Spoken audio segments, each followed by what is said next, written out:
Hello, everyone. Good evening. A very warm welcome to Janal Talks at the Kerala Museum.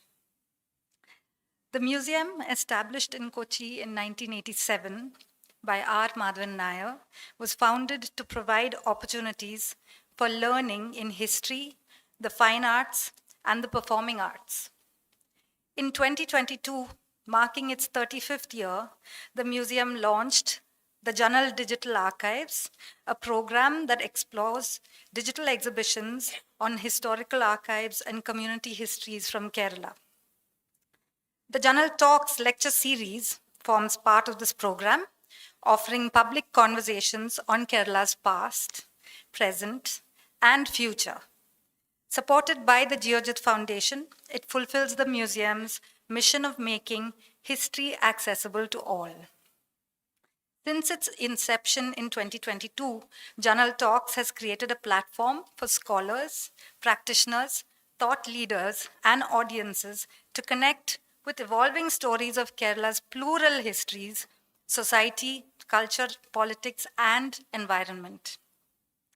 We extend heartfelt thanks to our sponsors, collaborators, and the entire Kerala Museum community for making Janal Talks a space where knowledge, inquiry, and public dialogue flourish. The current season 3 continues this approach and shifts focus to reflecting on how landscapes, trade, and everyday lives have influenced Kerala's collective memory and identity. At the first lecture of this season, Pepper, Landscape and Memory, Dr. Pius Malikandathal examined how the spice trade shaped Kerala's environment and social fabric, reminding us that the physical landscapes are also repositories of memory and meaning shaped by interaction, aspiration, and change.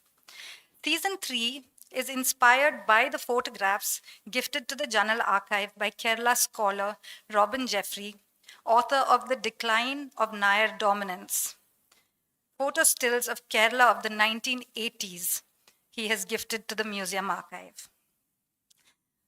Today's talk, titled Unframing Histories in Fort Kochi, Shifting Gazes and the Comic Eye, two cartoonists in conversation. In the same way that Jeffrey roamed Kerala as a flaneur with a keen eye and a camera to shoot spaces, architecture, furniture, fields, today's Janal lecture is a dialogue between two cartoonists that becomes a mediation on how spaces are imagined and reimagined through the act of drawing.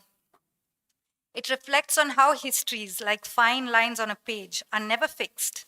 They bleed, they overlap, and re-emerge. Our speaker for the day is E.P. Unny, who needs no introduction really, but all the same, here goes. Born in Palakkad, E.P. Unny has been cartooning since 1977, first as a staff cartoonist with The Hindu in Chennai, then with the Economic Times in Delhi from 1993 to 1996, after which he joined the Indian Express, where he is currently the chief political cartoonist. Between cartoons, he travels, sketches, and writes. E.P. Unny is in conversation with Gokul Gopalakrishnan, who is a cartoonist and researcher based here in Cochin, whose cartoons and comics have appeared in major national newspapers and various comic anthologies. He has written extensively on comic art for both academic and popular publications on comic art history and the semiotics of cartooning. His weekend comic strip, Small Talk, has been running in the New Indian Express since 2009. Before we begin today's lecture, I want to remind you of a few house rules. The talk will be for 45 minutes, followed by a Q&A. Please put your mobile phones on silent during the lecture. If you urgently have to take a call, please step out of the hall to do so.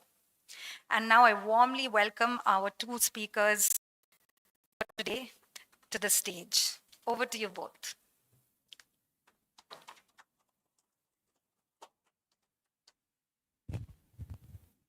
Good evening. Am I audible? Okay. Thank you very much for turning up on a rainy evening like this.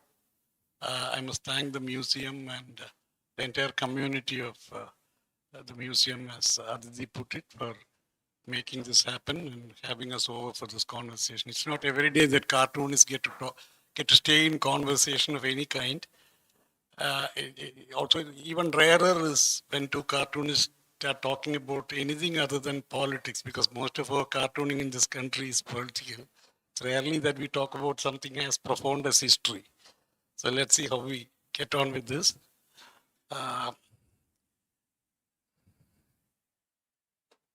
Gokul, would you like to just introduce this, put it in perspective, because Gokul is slightly more academic than I am.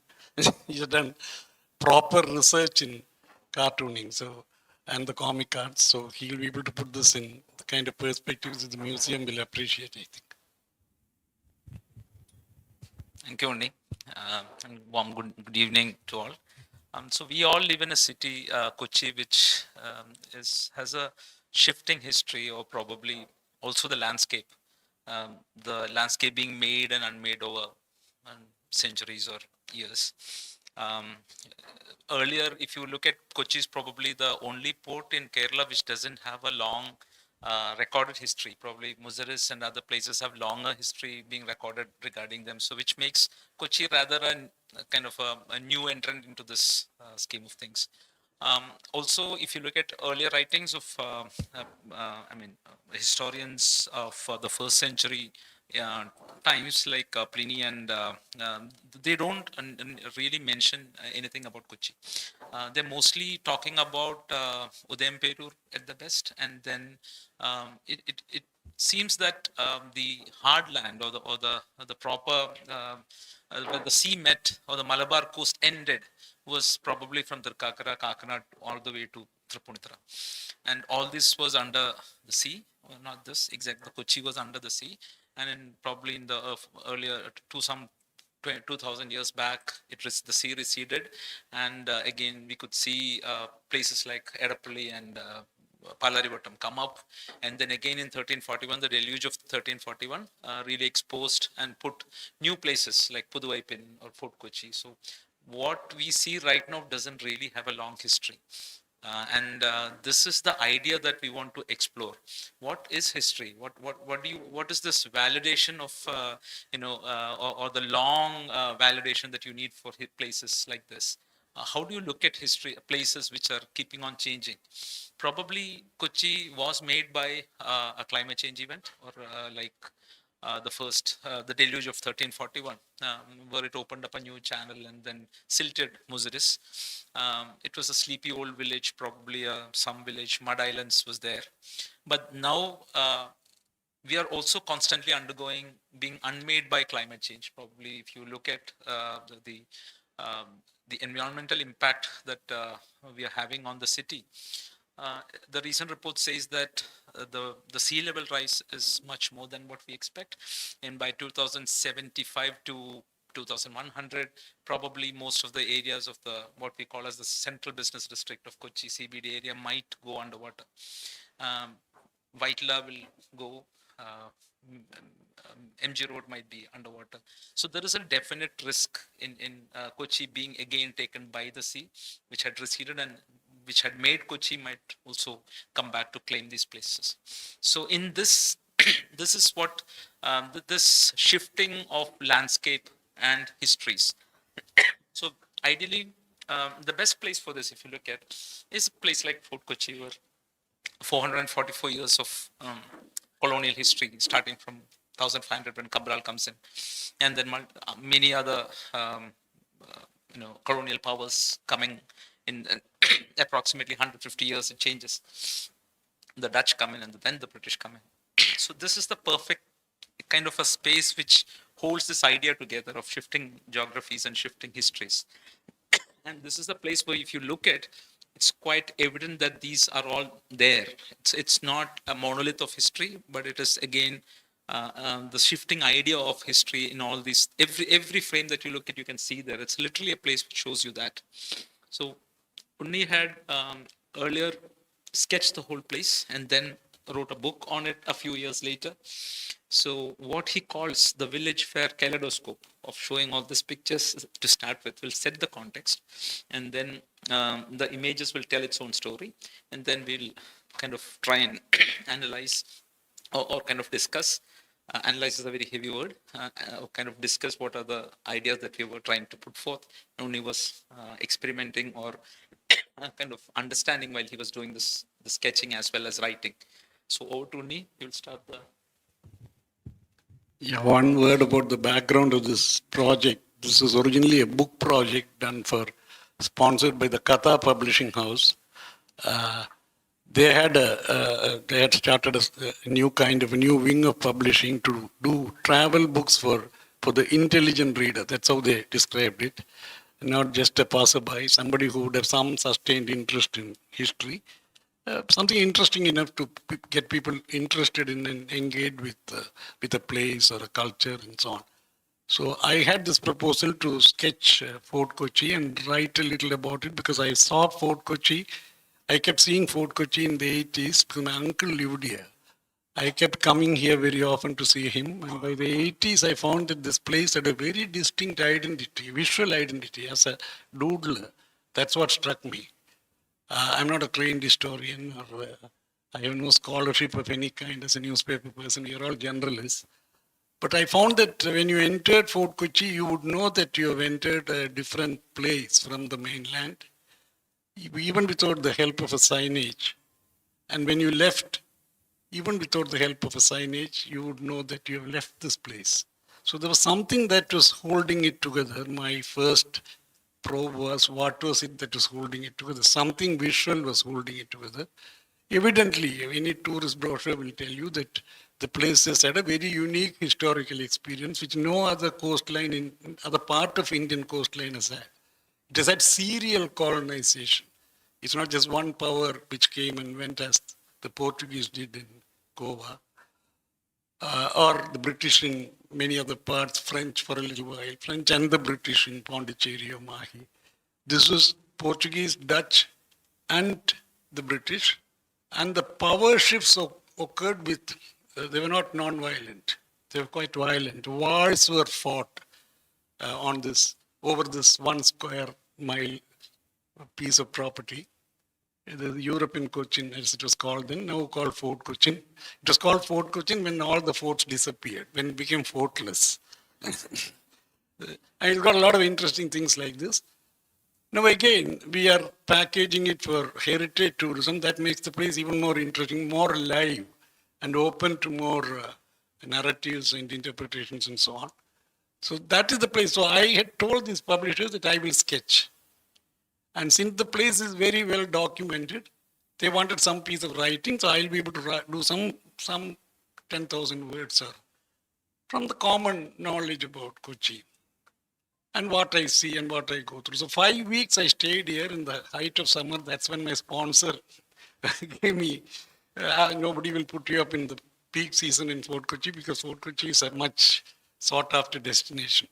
So I was here through April and May in 2007, 18 years ago, and sketched. 5 weeks, I had almost sketched the place out. I had 139, 140 sketches. And then more or less it was over. There was nothing more to sketch. Then came the problem. Then what do you write? I thought writing would be the easiest part because highly documented. Portuguese came with scribes. Albuquerque came with extraordinarily capable scribes. They wanted their history to get recorded. The Europeans have a certain notion of conquest which has to go into a record. They have to be seen as winners. So the historian will write these stories of victory. After Albuquerque, when the Dutch came, Dutch were compulsive chroniclers. I mean, they could never stop writing. One governor's handing over a report when he left charge after 5 years ran into 535 manuscript pages. I mean, Indian bureaucracy would love it. That kind of writing, they had official translators translating their everyday activity into more than one language. All kinds of, they built up a lot of paperwork. So there would have been no dearth of material to source for a even for a parachuting journalist like me. But then I found that that is when the problem occurred. I could find very impressive piece of trivia, like of which I mentioned now, bullet points, which would work very well with the reader. But I could find nothing that would hold book length. I mean, there are 140 sketches, so if you display these sketches, lay them out, it'll probably, that book would be about 100 pages or 120 pages. And you need some text around these sketches. So the text also has to hold across so many pages. You know, people have to turn the pages and still keep reading. So there has to be a slightly higher level of coherence, which was lacking in these tales, in this highly, densely recorded, documented place. There's hardly any coherence if you get closer to what you read. Because whatever the Portuguese wrote elaborately, every piece of that was contested by the Dutch time travelers or historians. And whatever the Dutch did was with a vengeance contested by the British. And the British were really professional colonizers. So what they did was they resourced the Portuguese and used them for Portuguese against the Dutch. So because it is an older part of history, anything old we value as history. We think that anything about the past is history. That's one of the common fallacies we have. And the British made great use of it. And many British writers, Francis Dade was a surgeon who wrote extensively about British history in Fort Kochi. He extensively sourced Portuguese writing. With the result that what I had on the plate was something which I couldn't handle. And I'm not a trained historian, so if I knew that if I got into it, I would be creating a bigger mess. I wouldn't be able to handle it. So I found a unique way of handling it. I had to write. So I thought I'll look at the text the same way I looked at the brick and mortar structures of Fort Kochi, the architectural structures which I saw and sketched without any inhibition. I just had to look at it and sketch it, maybe from the multiple perspectives, because what a photograph can't do, a doodler can do. He can avoid the electric lines and the cables, and he can step out of one frame into another frame and fill in details and so on. I thought that I'll do the same thing with text. I looked at textual architecture actually, without any great engagement, without any great attachment. I was engaged enough to write. With the result that I ended up with a fairly readable, superficial story on Fort Kochi. The historicity of which, I have not done anything wrong in the sense that I have not done anything ahistoric or what could be interpreted as factually totally incorrect. But this was one safe way in which I managed to write this. So I'll show you some of the sketches I did and the cards. This was the journey roughly.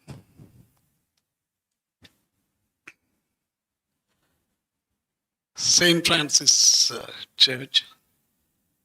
This is again a typical monument which which somehow survived.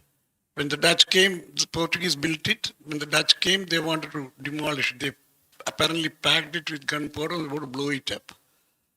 And the story is that one of the Dutch soldiers had some kind of a vision or a dream in which somebody came and said, Francis Xavier or somebody came and said, you don't do this too. This is a pre-Reformation structure, don't blow it up.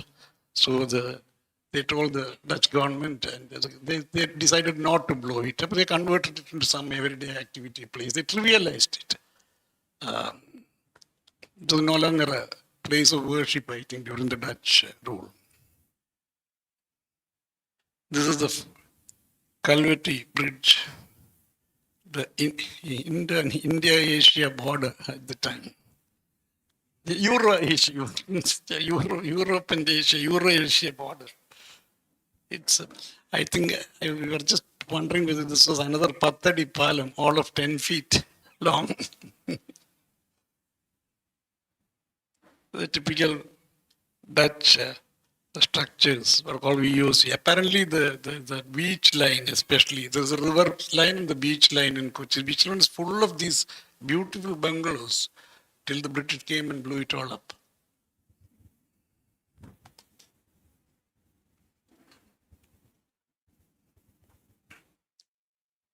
So you can see the Waipin church from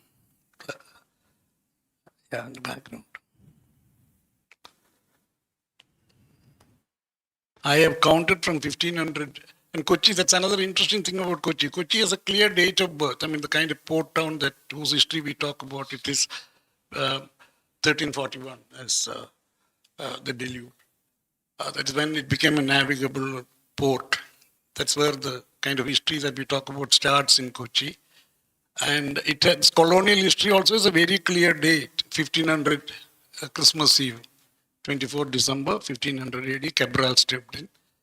I mean, it's a very interesting thing. Nothing is mystified.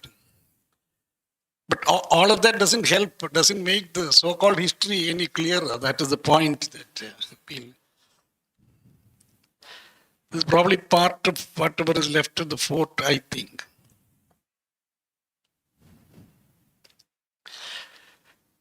This is the history that's being added on. At some point, they will say it was a great center for yoga.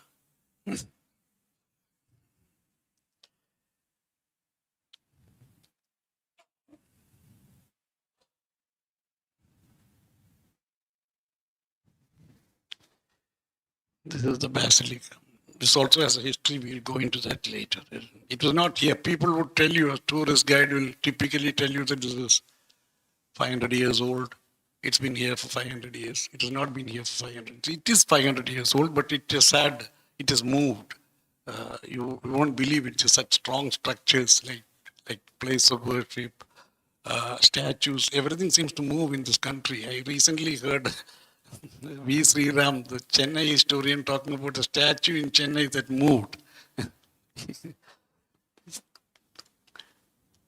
Apparently, every statue in Chennai has moved.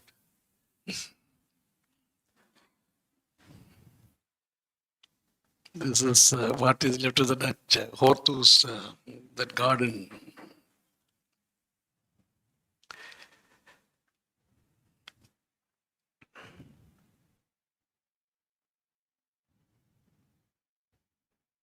It's a great place to sketch. No doodler would any doodler would be tempted to sketch. It's visually a beautiful place. The light is just good. Even in the height of summer, I enjoyed every minute of doodling. With about 1 million mosquitoes at work on me. But beautiful place.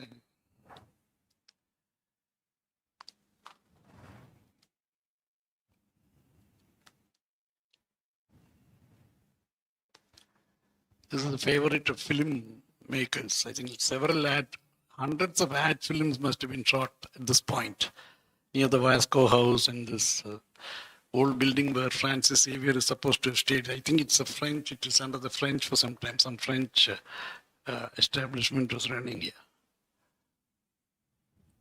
This is another feature of Kochi. I call it the graphic editor of Kochi, the trees of Fort Kochi. K.G. Shankarapilla has written a poem called Trees of Kochi, Kochile Vrikshangal. Here the trees come, it's a small place, these are all, you can't see anything from a distance. So all these grand structures will not give you a picture postcard view. So in between you find these trees coming and partly masking it. So it cuts out, it sort of limits the grandeur, makes it a little more bearable.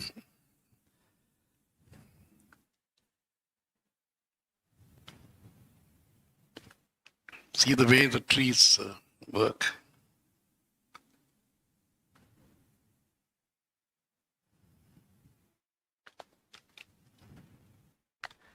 The trees really punctuate the visual experience.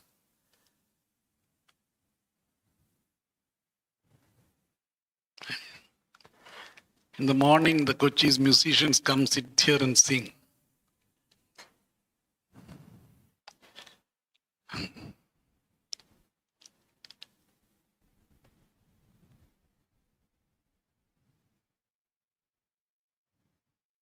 Bastion Bungalow.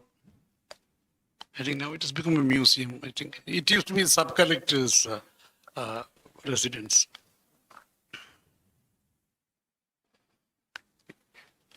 It was the last of the bastions of the fort that the Dutch built. The last of the forts. I think there were 3 forts.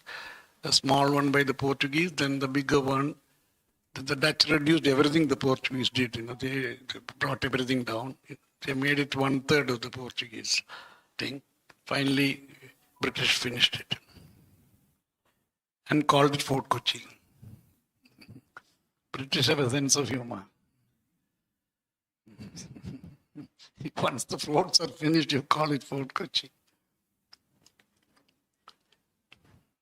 This is Vasco. Also the street, I think, where a lot of early newspapers were published from Fort Kochi.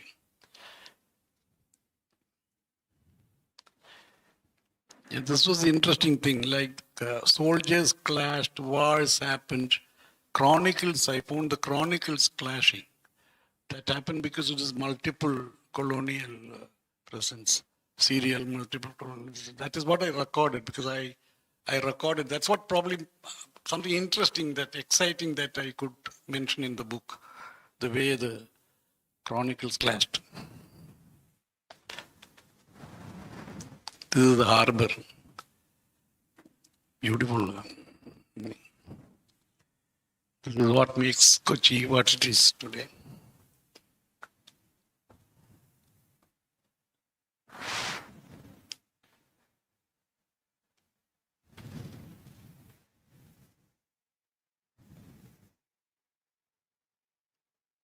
Thank you.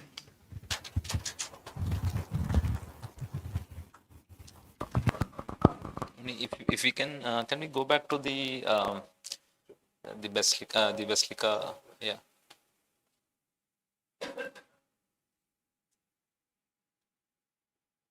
This one, yeah. Probably we're also talking about the art of sketching or cartooning, or the cartoonist comic eye that looks at a structure, and how the comic eye is never like fixed. It's always shifting. It's like this. You're not looking at a linear structure. You're always shifting your gaze to understand what's happening.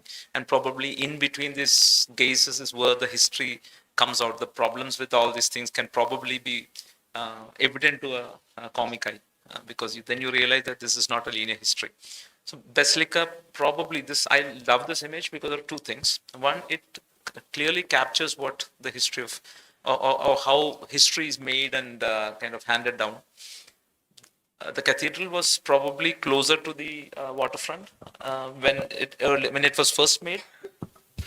It was on the beach, and that's what the old tales tell you, that it is right on the beach. When the Dutch came in, it became an obvious target of attack because it was all there and easy to hit, sitting duck. So they destroyed most of it, all the buildings around it, and left just a basic structure, which they converted into a warehouse. That is another way Dutch handled it. I thought that these Portuguese are all romantic people. They had huge, grand notions of conquest, and they saw themselves as hard-boiled traders, basically. We are traders. We are interested in making a profit out of this colonization process and go back home. We're very business-like conquerors. So dealers. I mean, more in like a Trump today. Business more than politics, or business as politics. And must have been an earlier version of that, archival version. So they brought it down to a basic storage kind of a place where they stored their spices and whatever produce they were bringing as a warehouse they used. Meanwhile, whatever was central to worship, the Christian Catholic system of worship in the original church, it must have been just a church. Those things, lectern or whatever, I don't know what are the things that are central to the Christian congregational identity, whatever was central to that, those pieces of worship, they were removed and put in, stored in the Waipin church, which remained Catholic, and they were somehow allowed to just practice their religion quietly. So that stayed there till the Dutch left. when the Dutch left and the British, when the Dutch left, interesting, Dutch was, all the people who conveniently defected to the Dutch suzerainty, they swiftly defected back to away from the Dutch. Some conveniently dropped their middle name, which the Van and things like that. So you could again become a very neutral kind of name, and you would be acceptable to the new conquerors, the British. So they made themselves acceptable to the new conquerors, and then the Portuguese old people came back, and there was a demand to restore this cathedral, and the English helped them do it because they were wreaking they were making their point scoring points against the Dutch. So this is eventually rebuilt where it stands today. So it probably, if you really tabulate, it may not have a 500-year-old history, but it's an old enough history, 200 or 250. I mean, I suppose we can live with it. So probably the location itself is not important. It's the travel of the statue. Everything travels. So it's another beautiful. What I like about this sketch is also probably it's a Sunday mass coming out. That I remember we discussing this. So in a photograph, it's just one click at one frame of frozen time frame. That, but when you sketch, you keep on doing it. It emerges. You change what's happening. So probably it's a narrative of things that have happened around 1.5 years to hours or 2 hours. Probably what was the process of? So probably that many of those things that was there in the first minute was not there in the 45th minute, or many things might have walked into the frame. So this is how the sketching happens. It's not a fixed frame that you're drawing, like taking a photograph and trying to capture that moment. It's moments that drift in, walk away, walk in. So that kind of a flexibility is what cartooning also kind of gives, or especially when a cartoonist does sketching, probably these are the things that we are it will come out of that the end product, what we see here. So this is the process which I think that when you're a flaneur, you're just looking at the structures without getting too attached to it, but then at the same time you're engaged with it, so which gives you this kind of a distance as well as involvement. So this probably captures how a building might have moved, and then the history.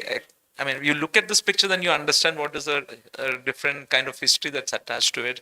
So it is not a monolith that as it stands today. Probably the tourist guide will tell you that it's 500-year-old, but it might be in a different an idea of history. It might be 500 years old, but the exact structure is not exactly 500-year-old. So that's what I think when a cartoonist steps out to sketch, and probably what makes you want to sketch. That's another thing, because cartoonists probably are sitting inside a studio or on bent over the desk and commenting on the day's political thing, and then but we have had cartoonists like Abu who have stepped out and sketched.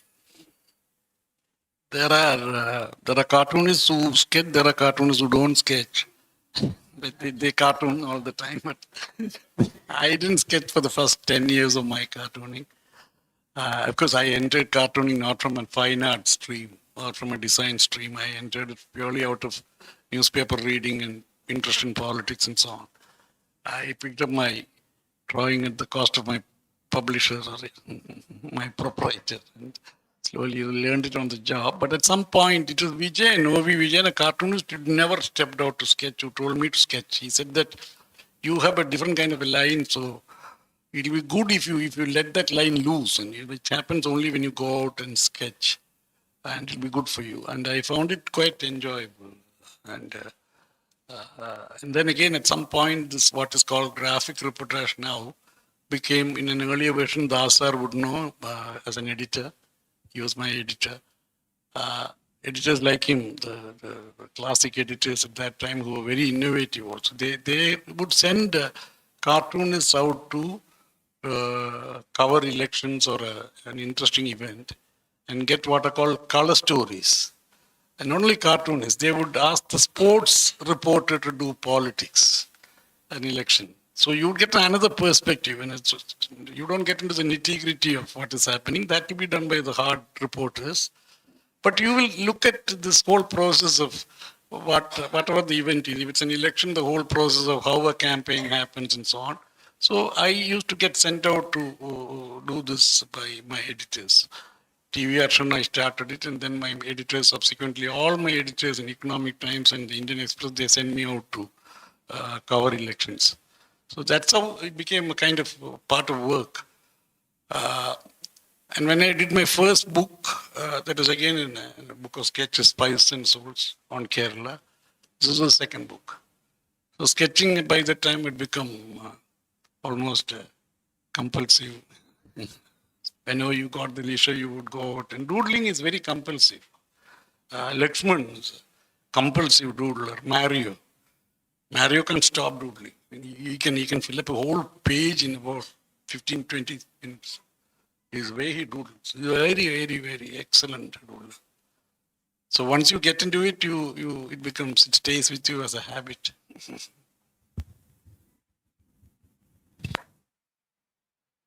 Probably Fort Kochi and Unny sketches probably captures that it's a dream thing for new historicism.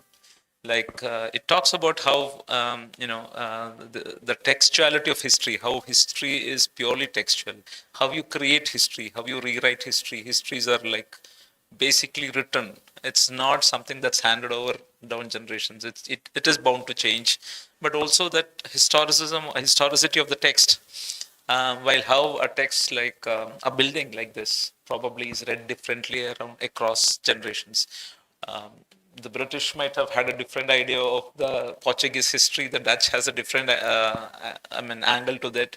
Down the line, only drawing into 2007, 8, looks at it in a different way, and all through their own lens of ideology and their, their worldview and things like that. So this is basically what we want to kind of understand through this conversation was what is this, the idea of history as, being in a museum of history.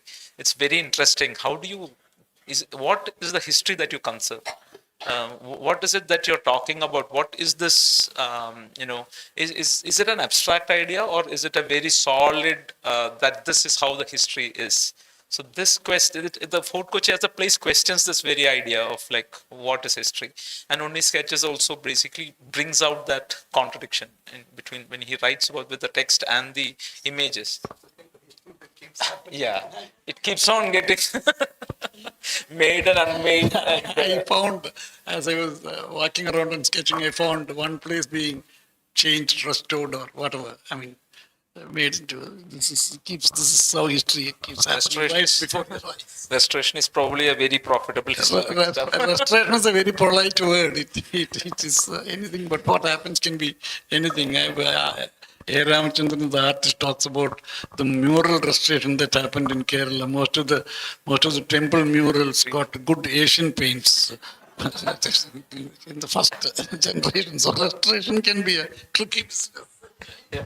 And probably if you look at Fort Kochi buildings, the new buildings are coming with buttresses, which that you have captured that in one of your things. You actually don't need, because just to make it look even more antique, you do these buttresses, nothing. It will look Dutch even without that. Probably very tourist. Yeah, it's a touristy requirement. Like our Onam celebrations now, everybody is out wearing this huge, elaborate kasavu mundu and all made up, and there's a kind of bridal costume like Onam costume, makeup, and so on. So I don't remember anybody celebrating Onam like that.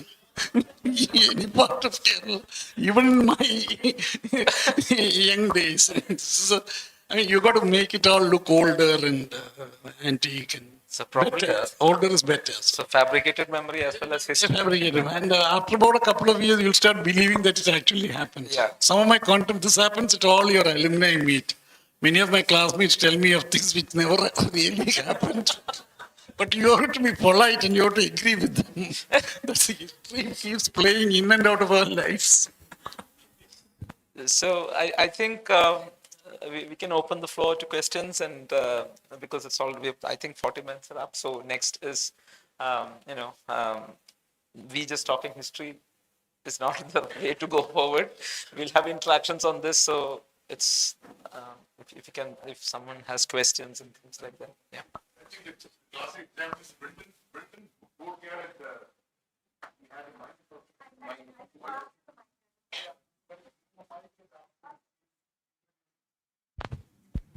Yeah, yeah. Yeah, my name is Sudarshan Kumar.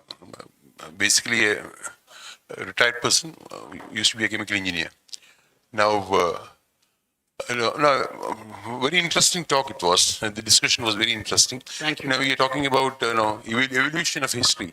So I was just thinking about that Brunton boatyard. That Abad. I think it was never there because I heard. I stayed there for five weeks to do the sketching. They're sponsors, so I got to make a disclaimer. It was never there. It was there, sir. It was there. It was there. It was there as it is mentioned as a boatyard. I don't know whether that was exactly the spot where it was, but there is a Brunton boatyard being mentioned in the records. And Mr. Brunton, interestingly, is again a person who started probably the first or the earliest newspapers in Kochi. Fort Kochi, he is a trendsetter because of the exposure to European lifestyles and so on. So Brunton started a newspaper.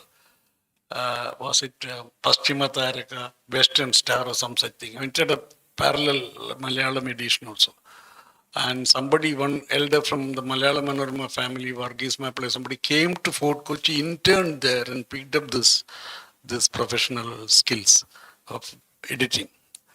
So Kochi has that history. It is nearly Fleet Street. It is not called Fleet Street. The point is, Brunton was there as a boatyard earlier, but for many years you would have seen it as I don't know what it was. Then it was restored as a heritage hotel. No, it so happened that I had listened to a talk by CGH owner. Okay. So he was telling that he used to have a welfare time. All the people, guides coming, telling the foreigners that this was so 600 years old, 700 years old. But actually, we just managed some artisans who did that in that manner. When you discuss. No, it was in. I think it was in disuse for many years, if I remember right. But it was restored very consciously. It is a neo and antique thing. Like they would go and pick, like you do a film set. Supposing you're shooting a period film, what would you do? You will pick up a certain kind of fan, a 1930s fan, a 50s fan, a 60s fan. They went and picked up the oldest possible plug points and so on. So it was very difficult to live there actually for 5 weeks. I mean, I had to retrofit many of my functions to sort of go back and, you wouldn't expect a 2-point plug point at some point and so on. It's very confusing. Dystopian living in period places. So it is quite like a film set, but then people would enjoy it if they are on a 2-day break, and they also serve great food. Radha, 1 second. 1 second. I'm Radha Gomati, and I'm an artist, and I grew up in Fort Cochin. And there was a French also, kind of a short history. I mean, that was not much mentioned over here. So, I mean, when did they come in and They didn't come. It's like the fort. It didn't exist. The French didn't come. If French had also come, this would be a world history. I mean, it didn't happen. The only guys who didn't come. So close, because then there was this pact between the British and the French. So that's why when the British came, they didn't show any ownership of the place. They allowed the place to decay for 2 years. That's the worst phase in the history of Fort Kochi. They were not sure of making use of it as conquerors, in the sense that the professional colonizers, they know when to start colonizing. That point hadn't arrived. When this matter was settled elsewhere as part of the Anglo-French War Treaty, and then there was some exchange, the French said, you keep it. So they kept it. And then they started their activities. Yeah. So for about, I think, good 2 years, the civic amenities, everything was allowed to decay. Which 2 years, like? This is when they came in 1806 to 1808 for sure.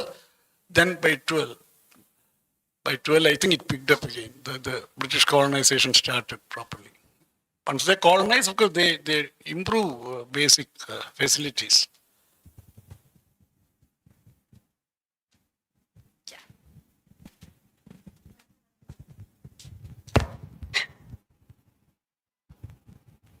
Hello. Yeah.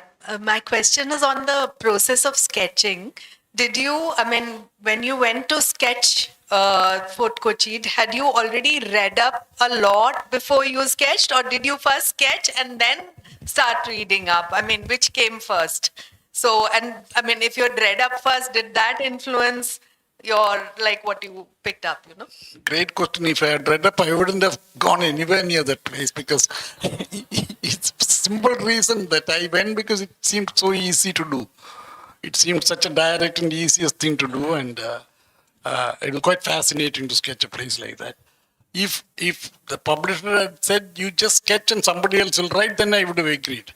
If I had known that this history would be so complex, so layered, I wouldn't have stepped in at all because I am not a trained historian.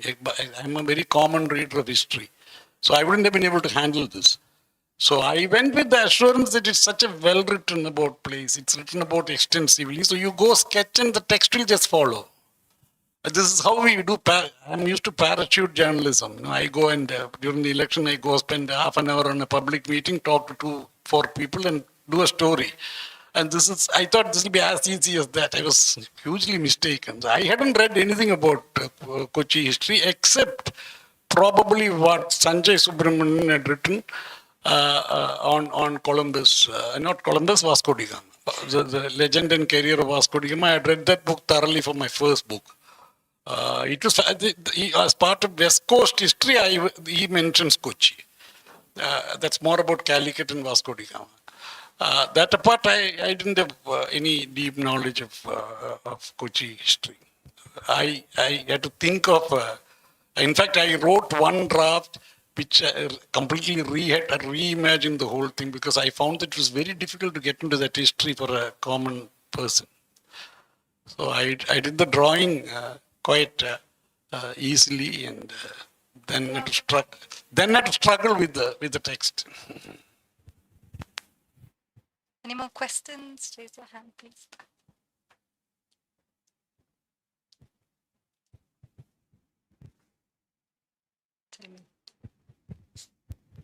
You would have been happy if one of your editors would have told something about you.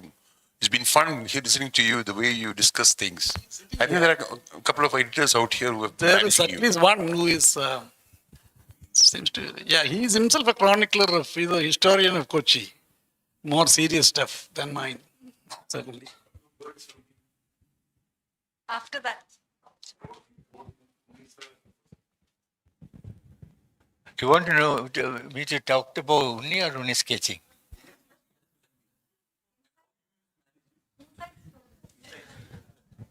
Well, much of the inside story I can't reveal now.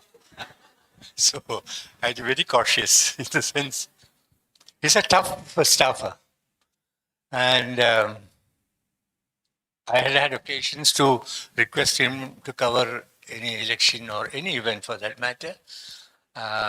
And let him loose. And he does a marvelous job. And once you start arguing with him, it's never end to it. So, but he's a fascinating colleague to work with. I was partly involved in his 2 book writing. One was the Souls and Spices about Kerala and this Fort Kochi. And I used to go accompany him in many places and all. Although he claims not to be a non-historian, I think heart of hearts, he's a historian. Because to my mind, unless and until you have a deep understanding of the place or read more about it, but the place and the people, I don't think you can bring out a fascinating book of the kind that he has written. I wish some of you had had occasions to read his earlier book on spices and souls and spices. That's entire Kerala. And so he's essentially, although he may not claim it, but he's a historian in his own style, in his own say. And that is what has added. And for my book, I have borrowed heavily, I should admit, shamelessly admit, especially when I wrote about the place and the people. So, and I've acknowledged it. Thank you. Thank you. I think it's all the.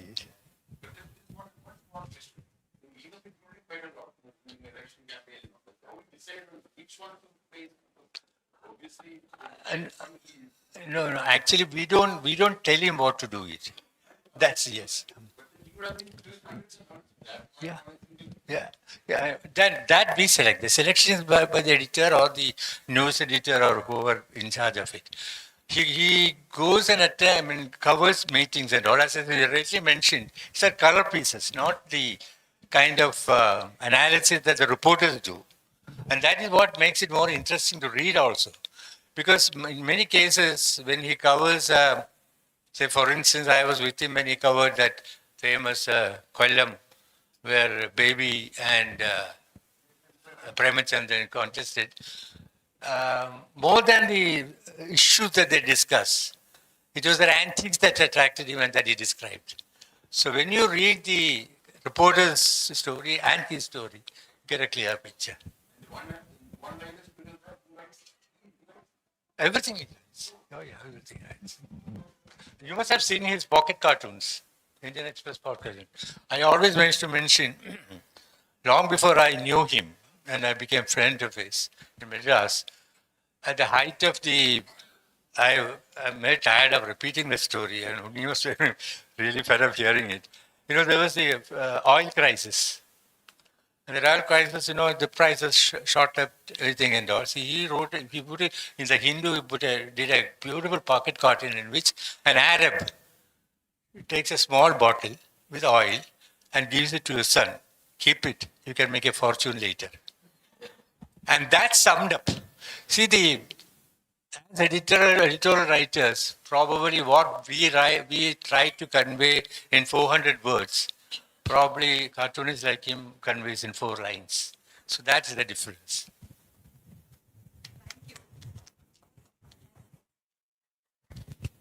Shobha.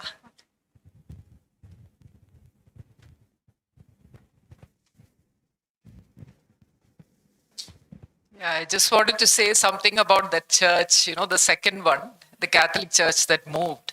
So because it's a sketch and not a photograph, actually you can, fit it anywhere. It is timeless. It doesn't give away its age, If it's a photograph, the paint they have used or the clothes the people are wearing, you would know at once that it is, the present time. But your sketch, you could put it 200 years ago, and it would just fit anywhere, in the long history that it's had. That I think is a big advantage of a sketch. It's a very generous view, but actually speaking, I think it's better to actually historicize events precisely. But of course, what it suggests, as Gokul said, is that it shows that when you sketch, it shows that whatever is happening is part of a process. These are not fixed points in history about which you can have total certainty. So it lets you relax over about the past. You can have a more relaxed view of the past, which is absolutely essential in today's India, because we're glorifying it way too much. This is not a question. I just want to add. I'm here. Yeah. I just want to add. Could you also have some invisible people, like invisible history, like the people like Kapiri Muthappan? And Kochi was the place we had during the Portuguese time. They had the slave history, the slave trade. The Dutch period, we sold a lot of our people Kochi was the center of the slave trade. We have Cape Town documents which tells about the name, the age of the people who became the slaves. And so in all the narratives, we can see these invisible people. So I think we have to read through the history. I mean, when we historicize or the gaze, when we see his Fort Kochi, so there are people who are invisible. Even in the women, we can see there is an article by Matthias van Rossum. He's in Amsterdam University. He talks about the women slaves at the age of 9, at the age of 14, and who are pregnant and who are with the babies. I mean, yeah, these are all were traded through the Fort Cochin. I mean, they were there inside the church as a commodity. So these, when see the church, it's more than it's a warehouse. When we consider it's not the gaze, how we see the property, the architecture, or the gaze is so important, I think. And the people, even more than the celebration of colonization, there it's the struggle, the resistance. I think it's time to narrate it, redo it, and we can include these sort of stories into it. It's just a comment. Yeah, I will briefly tell you that what I could get out of it, but I couldn't have drawn something which I can't see because basically I'm a visual chronicler. But I got to hear a lot of music. There were musicians of Kochi who are talking about some of these things. And Kapri Muttapan and other parts were there in the records which I have mentioned. But some of the spirit of resistance is in the music of Kochi. And that happens when the sun sets. That's how I end this book. When the sun is up, you sketch, there is enough light. When the light falls, that is when you hear stories about how people resisted colonial practice. Victims of Mehboob and his little club, all of that. That's also there. It's like Wim Wenders, Cuba. There are musicians. It's the music which I found that had resisted this. At least kept these narratives at bay. Very very sarcastic and very powerful music. Thank you, sir. That was an excellent talk and presentation. And throughout your work, I got to, and this is in addition with the question that was asked before. In the sketches that you have done, it's Kochi's tangible heritage, the hard structures, the buildings, the infrastructure that we recognize as some of the world famous works. But how would you, as a journalist and as a sketch artist, address the question of intangible heritage, like culture, music, and others, and how do you think that you can translate those into your works in the future? So that's it. It's not very easy unless it is expressed in something tangible. I wouldn't be able to handle it, but I can, as you said, I can write about what I hear and what I see. And I deliberately stop with that because I'm not the last word on it. I'm again part of a process of, I suppose, people who would like to seriously engage with a place. And you need a hard, trained historian who knows historicity very well to handle anything at that level. What I am trying to tell you is that even without such resources, one should be able to look at this place and not take anything for granted, all the glorification for granted. For instance, mostly history is hyped. So as a cartoonist, as a comic artist, I would instinctively work against the hype. So that would happen without much effort.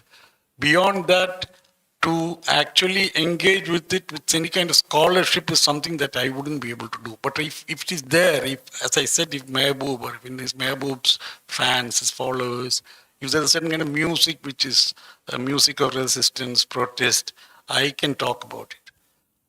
For me, something has to be there. Mine is a secondary function. I wouldn't be able to write about Fort Kochi's history like Sanjay Subramaniam wrote, Professor Sanjay Subramaniam. He's a scholar, he's a historian. So what people like us write, journalists write, it's not a substitute for scholarship. Gokul, can you add to that, please? Yeah, Because yeah. I have something to say, but then I'll say it at the end as part of I think thank yous. And I was trying to say the same thing. This is the anchor of the dredger, Lord Wellington, which was used to dredge the seabed, which to connect the to the sea, the port to the sea. So probably this one image captures it all. Like it has the history of colonialism. It has the history of port building. It has the history of environmental probably impact later in these years when you dredge Fort Kochi. Then Kannamali gets flooded probably because of the tidal flooding. So a very delicate ecosystem.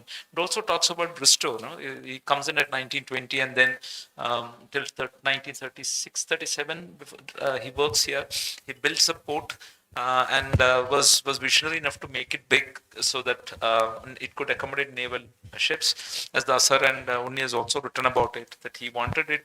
He foresaw Hitler's rise in Europe, so that he wanted this to be a refilling naval port on the. He came between the world wars and he knew that this can't be just a mercantile port. This has to be a naval port. When he knew that he had. People say that he anticipated the Second World War.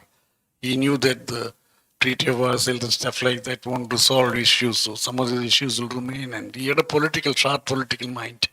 Seems to have had. Also brings us to the first point that we were trying to make, that probably he's the one who again made Kochi. Like he literally made Kochi. He dredged the whole place and then built an island. Also carbon neutral. He didn't grab any piece of land. He built his own island and shifted his entire office to that. Probably he built his own real What a estate. carbon neutral. First carbon neutral So occupation. I think Bristol probably knew that this place is being continuously built and rebuilt, like its own history. And I think this image sort of captures it all.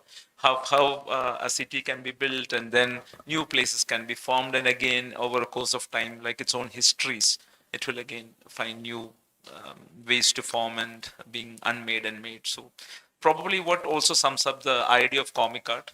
It's never linear, it's never fixed, it's fluid, its eyes are fluid, its gazes are fluid, so which makes us kind of see what are the gaps, as you had said, the invisible and the visible, and the said and the silent, and the image and the text. It's somewhere in between these two, kind of hard, fast, and kind of like image and the text is two other end of the spectrum.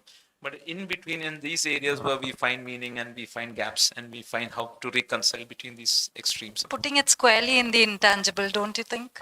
Yeah. I don't know. For me, that was evidence that putting it in the intangible, really. Yeah, but I have somebody whom both of us like. G. Aravindan was a great cartoonist before he became a filmmaker, great filmmaker. He used to say that the character that he created, among the character that he loves most is Estepan. He said there is something of me in that character, him. Estepan is he used to tell me all of it, and he has made it, I think, written about it also, that the ideal way to go about in life is to live the life of a nomad. That is what your flaneur is actually, in a certain sense. 1 second, we have a question waiting. There is a question from here. Here first and then. Oh, fine. I'm Rupak. I teach law. I have a question and a comment. Question is, I would like to know if you have mapped the Dhobi Ghat and the workers, the laundering, the laundry area there. So that I would like to know. And with regard to the comment she made on Kapiri, there's a tree there which they consider the Kapiris used to climb and stay after work. And also there's a Kapiri Tara where they preach this deity called Kapiri Muttapan. So in a visual imagination, I thought it was you mentioned it was just story. So I would like to know whether you mapped that also. Actually, I did not know about it. If I think if we can locate it, I'll sketch it for the next edition. What was your earlier question? I didn't get it. Dhobikas. Okay. Dhobikan is there, but that's a little. Yeah, that is there outside. I have not. I think I mentioned it somewhere, but I have not sketched it. Yeah, but. You can never be exhaustive even across 1 square mile. Hello, Uncle. My question is about your drawing, the process of sketching. So the 5 weeks that you were in Fort Kochi in 2007 to sketch was definitely not the first time you've been to Fort Kochi. You've been there many times before, I would assume, as a participant in the city. So you mentioned how about being a flaneur. And I think, so my question essentially is, the time that you went to sketch, would you say that you were there to sketch as an observer? As Wybro would say, I think a flaneur wanders and wanders, right? So I was wondering if you were there to sketch was it a botanizing case, as a an observer who's sketching Fort Kochi, or was it as a participant that you've always been when you've been there multiple times before? Was there any difference? I think I'll have to leave this for others to decide. Basic problem is that when you there's a basic issue here. It's a good question, very good question. When you do cartooning, we are ideating all the time. You have to even restrict your drawing because you have to think of how it gets reduced, how it gets printed, etc. 101 things you got to think of. All the news is changing all the time. So for a cartoonist to step out and doodle is complete liberation from any conscious thinking. So it is nothing on your mind when you're sketching actually. Of course, you are interested in the subject, you're interested in the place, you have a pre-knowledge of the place, because I visited the place many times. What merely struck me was that the place had a certain visual coherence. Every time you went, you knew when you're getting in, when you're getting out, the place was hanging together. Without any effort, there's no fort. Fort doesn't exist. Even without signages, this place was hanging to across decades. Even before it was seen as a heritage place, there was any conscious effort to preserve the place, quote unquote. The place was hanging together as some remnant of some layered European, Arab, all kinds of influences of people walking in and out, bustling and all that. So my interest basically is to catch this movement, this flux of life. And I try and do it with some kind of a freewheeling sketching. I don't even choose the sides very consciously. And I had no script at all. I had no script even when I wrote the earlier book. And the script emerged later. So I don't know what my role is. Whatever my role is, I would like to make it very apparent in the process of sketching, because cartooning and sketching done by a cartoonist, cartooning is a very disloyal art. It also lets down the cartoonist. So you will betray yourself at some point, and what you are will be seen by the reader or viewer. So I don't bother too much about intention. I'm not guilty of intention. I could well be accused of one kind of gaze as opposed to another kind of gaze. I will have to defend myself, but I don't go there with any conscious view of being either an observer, certainly not a mere observer. I am more interested in the place, certainly in the people, and I have my biases. Because it's a serially colonized place, I would certainly be biased against even a single colony. How would I accept 3 colonies in succession? I mean, completely destroying 1 square mile of human inhabitation. So naturally there would have been a political bias, etc. But I don't go there with any conscious effort to even articulate these biases. Thank you. Is there another? Yeah, you want to add to that? Are there any other questions? Gokul is going to wrap up. We have had 2 excellent cartoonists, right? I suppose you have a lot of respect for each other.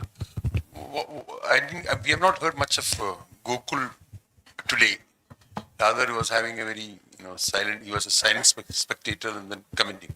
What would be your assessment about him, or rather, would you like to say something about him? Yeah, you. I'm sure cartoonists, they would be assessing the works of each other. Probably I'll talk about the process that I really liked, because when I saw these sketches, we actually did a show in Bangalore as well as in David Hall, and this was presented as part of the show. It was the flaneur in the city as well as flaneur in Kochi. We had a series of show where we tried to bring comic art into the gallery space. Yeah. It was a group show in 2012 and then 14 again in Kochi. So this was part of the show. So what I really liked about these sketches is that even not as a book is extremely interesting to read and very I mean, I really love this book, and it also shows you how I mean, for a cartoonist, I mean, if someone who's interested in cartooning, I'm not a sketcher. I'm like Unny, I don't step out and sketch. I do not have really big, I know, I'm not a talented an artist in a sense. Like I can make cartoons, but not like these drawings. So the way those sketches talked to me about this place was something I really. These are the things that you see, and then you relate a lot of other things which is not said in the script. Like how I saw that Wellington dredger, and I thought about Bristow and thought about another history. So these things raises questions in your mind and ask questions for you to kind of, again, it's like a hyperlink. When you go and touch that, then you go to another space, then you read about it. So these are the things which is not, it's not kind of, when it comes to only writing, it becomes sort of cast in stone. Probably when it comes, this writing comes with a bit of authority, if you ask me, but the image is what subverts the text. Even comic art or this kind of doodling, at least in the days to come, what's happening now is, as Kaveri said, you're moving away from the centrality of the author and stuff like that, which academics have handled for many years now. But in actual practice, as artists, otherwise, something like what Aravindan told me wouldn't even occur to a creator in Kerala 40 years back when he told me this, that he doesn't want to be in one place, be in control of things. He doesn't want to dominate anything, any narrative. He doesn't want a structured kind of art around. He just wants to move from place to place. He said the life of a nomad. He literally meant that. So that is an attitude now I think that's an attitude that's very, today far more acceptable. And there are many cartoon, one of the comic artists, both of us love, Tom Gold. He does, even as part of routine work, he's multiple domain. Nobody sticks to one domain and tries to have the last word on it. He does a weekly strip cartoon for Guardian on books, on literary subjects. And same week he does a weekly strip for New Scientist on science.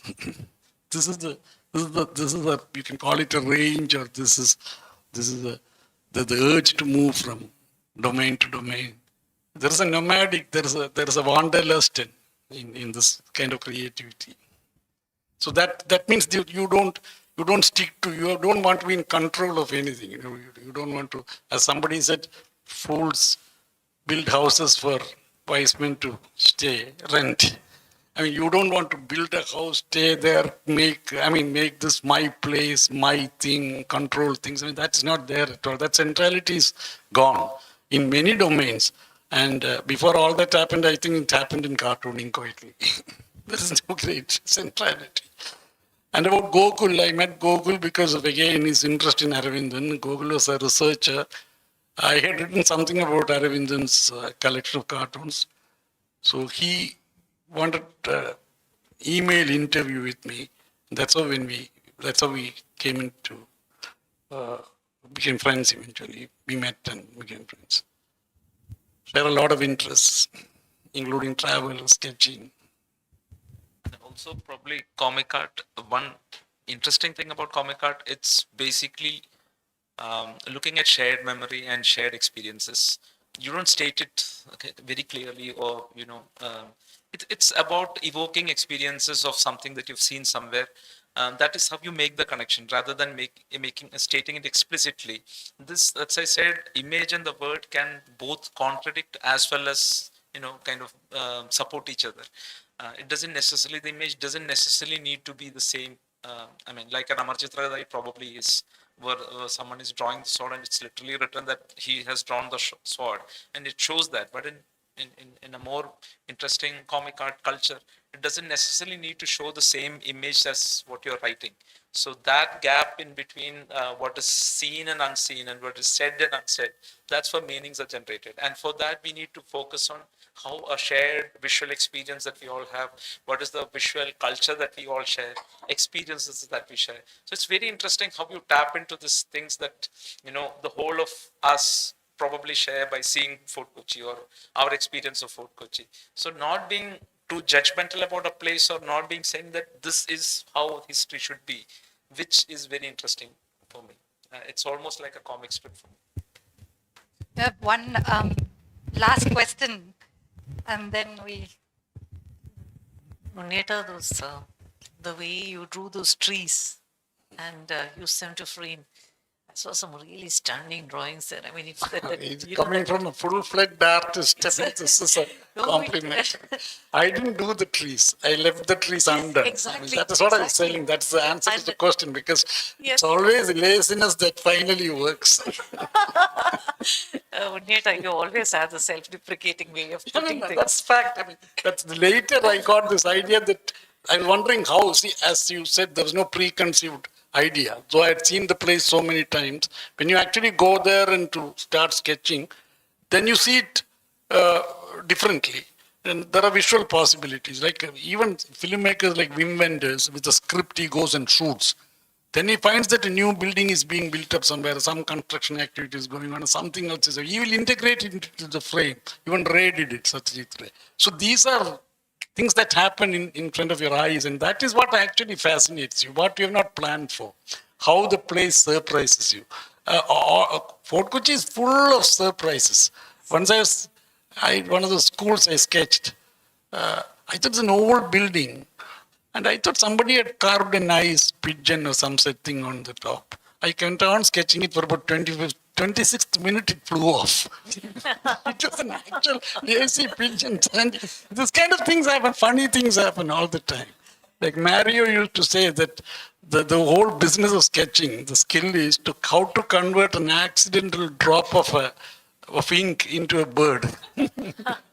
It afforded moments of sheer delight, and some of those drawings. There were a couple of drawings I just wanted to ask you, from which view did you actually sketch them? The one that was of the water?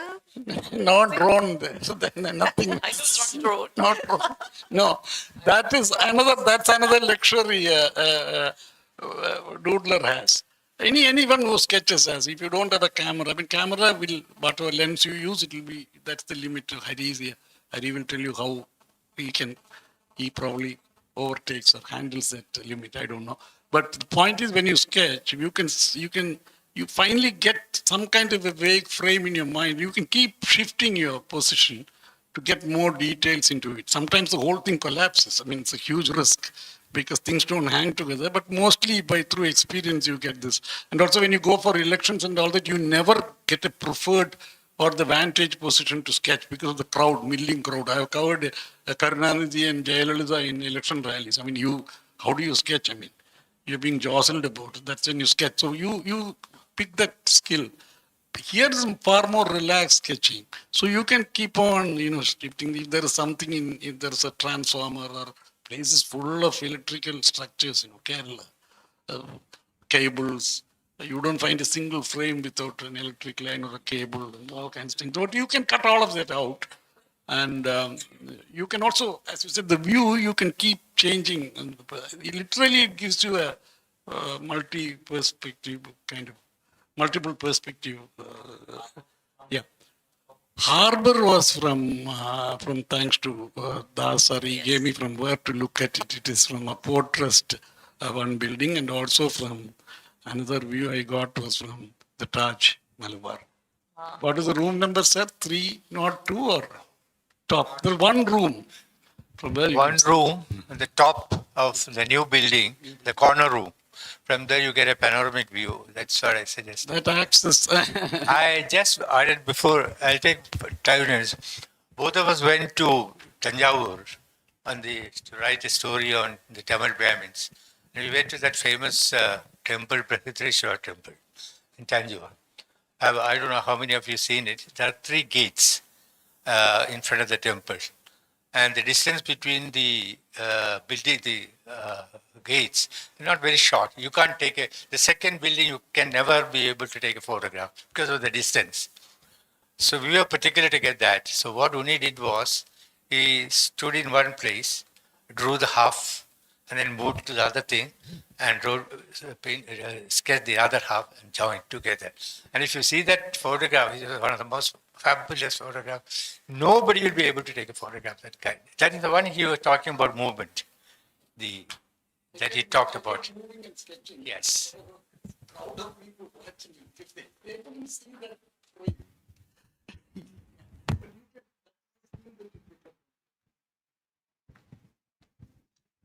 Okay, so with that, we come to the close of today's session. Of course, we want to thank you both so much for, if nothing else, therapy, a lot of laughs, but on a more serious note, apparently, Unisa described to someone his on his way here today that he's adding more of nothing to something, but I'm not going to use the exact phrase he used, but I have someone who told me that. But seriously, today's conversation has touched so many different points for us all to think about. And I think more than, looking at this 100-odd sketches helps us to kind of imagine Fort Cochin, of course, but I think today's talk, we've opened up a lot more. And every year, some of these Janal lectures are meant to subvert what this serious idea of history is, and how there are so many perspectives and so many other ways of doing history and making history. And so I'm glad that right at the start of this year, we've actually been able to add one into the mix, so that the rest of the photographs that come out over the next year, part of Robin Jeffrey's archive as well, are looked at with a pinch of humor and can be viewed through that lens as well. So thank you so much, Unny. So I also have to thank M.K. Das sir here, who connected us. You have a... Yeah, you passed muster. You definitely did. I think give them a big hand, everyone, please.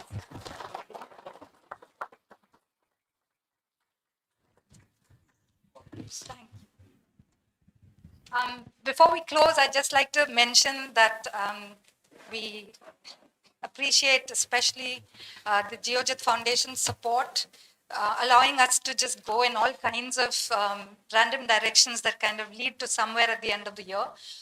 So our sponsors, we'd like to say a big thank you to them.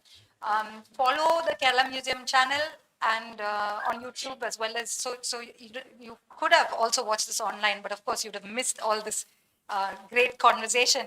And the rain might have deterred you, but you've been here. So thank you all for being here today. Thank you to the Kerala Museum team who've done a great job, Nawaz especially on the tech there, and Alina with the photographs. So yeah, I'll see you all next time. Save the Kerala Museum number. It's all on the posters so that you can get updates, send us a message, say hi, and you will get updates for the next talk that's coming up.